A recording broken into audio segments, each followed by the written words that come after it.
Donc en fait, chacun d'entre vous, vous êtes des sources, vous n'êtes pas les écrivains, les autrices et auteurs d'un seul roman, comme ça peut arriver. Hein. Il y a des gens qui pensent à un livre toute leur vie, qui le publient, puis hop, c'est fini, on ne les revoit jamais. Et j'ai l'impression que vous n'êtes pas non plus ce type d'écrivains qui refont la même chose toute leur vie. J'ai l'impression que chacun d'entre vous, en fait, là on a réuni dans les nouveaux talents quatre écrivains qui avaient cette source et plein d'idées différentes. Et vous avez déjà commencé, vous avez d'autres projets en cours du coup. Par rapport à ça, par rapport à ce qui est dans votre tête et qui se déroule et qui s'écrit ou même qui a été publié, est-ce qu'il y a un décalage avec votre présence ici? Vous êtes nouveau talent, premier roman, et est-ce que vous sentez un décalage entre le livre qui est déjà fini et ce qui est en route, ce qui est la suite en fait? Ou est-ce que juste vous profitez de ce premier roman Personnellement, en fait, je suis actuellement dans un univers de fantaisie asiatique. Donc ça n'a pas grand rapport avec le cirque, mais aujourd'hui, je suis là pour le cirque. On est sous un chapiteau, c'est merveilleux. Donc voilà, je laisse un peu de côté le roman que je suis en train d'écrire pendant 4 jours. Ça va être une petite parenthèse enchantée. Et après, je reviendrai dans l'autre univers, qui est finalement pas si loin du tien. Bah oui, on en a parlé, Floria, elle m'a dit toi aussi, le Japon est à la cote en ce moment. Pour répondre à ta question, je pense qu'en fait, tout participe de ce qu'on est en train de faire. Que si on n'avait pas écrit ces romans-là, on ne serait pas en train d'écrire ceux d'après. Donc il y a forcément un décalage dans le sens où ces livres-là, ils ont été écrits pour nous il y a bien plus longtemps que le moment où ils sortent pour les gens. Par exemple, il est sorti en 2018, mais je l'ai commencé à la fin 2015, donc il y avait déjà du temps. Quand il est sorti, pour moi, j'avais déjà écrit un autre roman entre-temps. Mais du coup, il fait partie du grand tout de ce qu'on est en train de faire et tout. Donc il n'y a pas vraiment de décalage parce que pour les lecteurs qu'on rencontre, il vient de sortir. Et même si on est déjà sur d'autres projets, au final, comme disait Betty, s'ils existent qu'à partir du moment où ils sont publiés, ils n'existent pas vraiment depuis si longtemps que ça. Donc en fait, tout trouve sa place naturellement, je pense. Oui, moi je ne sens pas de décalage non plus. On fait des choses différentes. Effectivement, moi je ne suis pas l'auteur d'un seul roman, je n'ai pas envie d'écrire toujours la même histoire. J'ai aussi plein de choses à explorer de la même manière que vous. C'est peut-être une marque d'ailleurs de littérature de l'imaginaire, c'est de pouvoir laisser aller son imagination. Mais là, je dois dire que j'ai déjà commencé la suite de Troc de choc. Il se passe de drôles de choses dans l'école, puis là, il y aura encore de nouvelles choses encore plus drôles qui vont arriver. Donc, je vais revenir dans cet univers. Il y a 2 projets, il y a le policier et il y a la suite de Troc de choc. Le policier, il est terminé. Il faut que je le corrige. J'ai eu des bêta-lecteurs qui l'ont relu, mais je n'ai pas eu le temps de le faire avant de venir ici, mais c'est vraiment tout frais. Et puis l'autre, je le ferai après. Donc, effectivement, quelque part, il n'y a pas de décalage, mais il y a un nouvel langue romancier, on va dire, ou d'auteurs de romans. Voilà.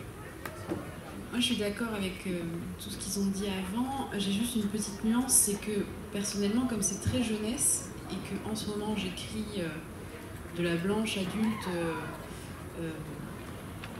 un peu chaude parfois, il y a un décalage assez énorme entre venir pour Ali et ce que j'écris en ce moment.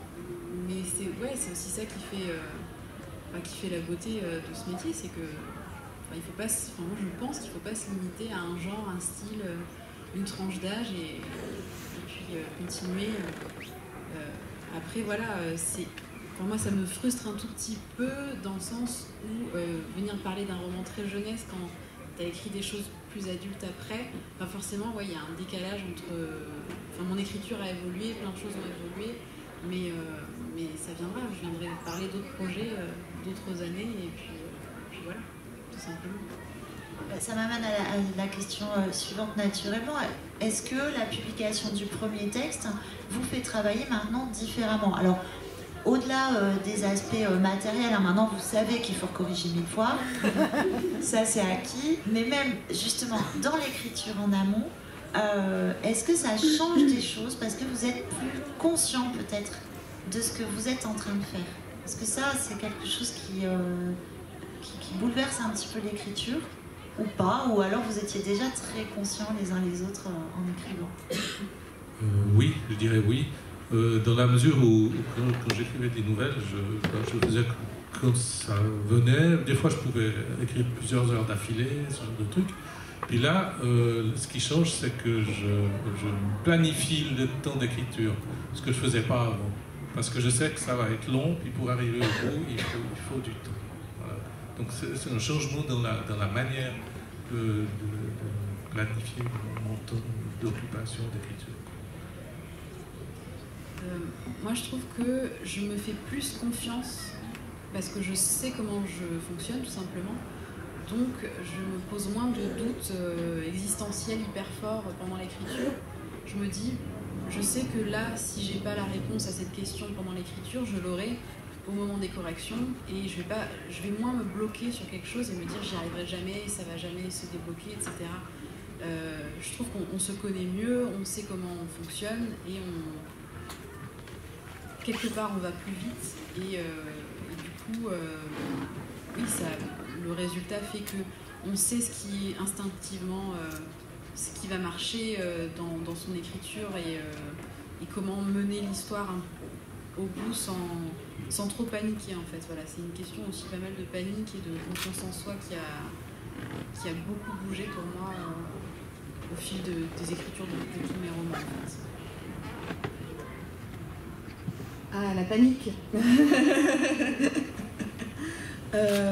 C'était en plein mois de juillet, le roman je devais le rendre en septembre, j'avais 15 jours de vacances et Jennifer m'appelle en me disant Célia, c'est très bien mais tu fais pas assez peur, le lecteur a pas assez peur, il faut que tu nous fasses trembler dans notre lit.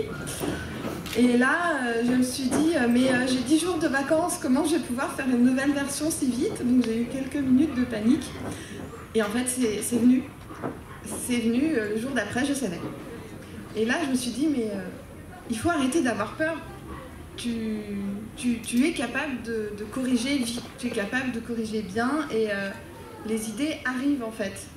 J'ai toujours peur de ne pas savoir faire et en fait, ça m'a appris cette expérience de corriger vite et avec une vraie deadline, qu'en fait, je pouvais le faire et que j'allais pas rester bloquée et que quand je cherche, eh ben, je trouve.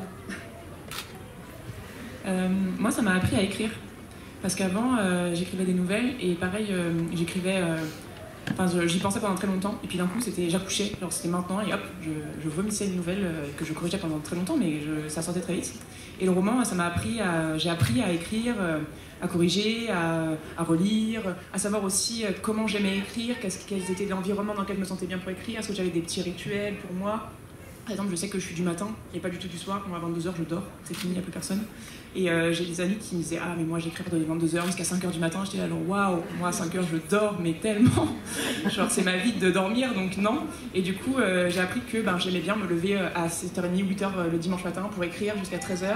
Qu'après, mon cerveau, c'était de la confiture et que je pouvais plus rien en faire, donc ça ne servait à rien de continuer. Et j'ai appris à me corriger beaucoup plus efficacement avec mes éditrices, notamment. Qui m'ont montré du doigt, genre tu vois ce type de langage là, plus jamais. Et je m'étais là, ah mais je savais même pas que je faisais ça, genre je me rendais pas compte que j'avais ce type d'écriture ou que j'avais des choses que je faisais, j'avais des fautes par exemple, je ne savais pas écrire le mot, c'était quoi? Il y avait un mot genre déjà ascenseur, c'était foutu, à chaque fois il y avait une faute. Et il y avait, ah oui, j'écrivais toujours, elle hocha de la tête. En fait ça se dit pas, on dit elle hocha la tête. Et ça, genre, j'ai corrigé au moins 55 fois dans les noces, parce qu'il y en avait partout. Et du coup, maintenant, j'ai appris que déjà, il fallait que j'arrête de dire que les gens hochent de la tête, enfin, hochent la tête, et qu'en plus, ça s'écrivait hoche la tête et pas hoche de la tête. Et plein de trucs comme ça, et en fait, c'est des choses où inconsciemment, on en prend note, et après, en fait, on le fait plus. Et du coup, on gagne un temps infini, il y a plein de petits détails, on apprend, voilà, comment on écrit. Voilà, qu'on a des points forts, que j'adore les descriptions, mais c'est peut-être pas mon point fort, que ce que je fais bien, c'est peut-être plus les dialogues. Et du coup, voilà, parce qu'on a des retours extérieurs, des gens qui nous encouragent, qui nous poussent aussi, et qui nous montrent, voilà, toi, ce que tu sais faire, c'est ça, genre vas-y, fais encore plus, va plus loin, pousse, cherche, creuse, et trouve, du coup, les idées, les solutions. Et du coup, ça aide à prendre confiance, et c'est vrai qu'après, on aborde peut-être plus sereinement les projets en disant, bon, je l'ai fait une fois. Ça veut peut-être pas dire que je vais y arriver une seconde fois, mais ça veut pas dire non plus que je vais pas y arriver. Du coup, il y aura peut-être une chance que je recommence et ça va bien se passer parce que je l'ai fait une fois, donc je peux essayer de le faire une seconde fois. Et quand on est soutenu aussi derrière par un éditeur, bah ouais, ça motive et tout. On sait qu'on n'est pas tout seul, que les projets ils sont soutenus, qu'on croit en nous. Et du coup, ça aide beaucoup à prendre confiance, même si le syndrome de l'imposteur reste toujours tapis sous le lit, tu vois. Je trouve que ouais, moi, ça m'a appris à écrire, en fait. Vraiment, d'être publié, de travailler avec un éditeur, de voir qu'est-ce que c'était vraiment un travail d'édition professionnel, comment il voyait le texte, comment il envisageait. Et du coup, il y a plein de choses qu'on m'a dit que maintenant, inconsciemment, j'applique quand j'écris. Je me rappelle, hoche la tête, je me rappelle que la construction, on fait ça comme ça, les descriptions, enfin, il y a plein de choses, de petits trucs qui sont en fait de l'apprentissage constant. Et je pense que de toute façon, en écriture, on fait que apprendre tout le temps. On n'est jamais arrivé, en fait. C'est pas parce qu'on a écrit un roman qu'on sait écrire des romans, quoi. Et à chaque fois, on apprend des nouvelles choses et on est toujours dans le perfectionnement parce qu'on a envie de toujours faire mieux et voilà, on a envie de toujours donner le meilleur de nous-mêmes. Et comme on est tout le temps en évolution, forcément, tout change et il y a des choses qu'on acquiert et des choses qu'il faut continuer à apprendre, quoi.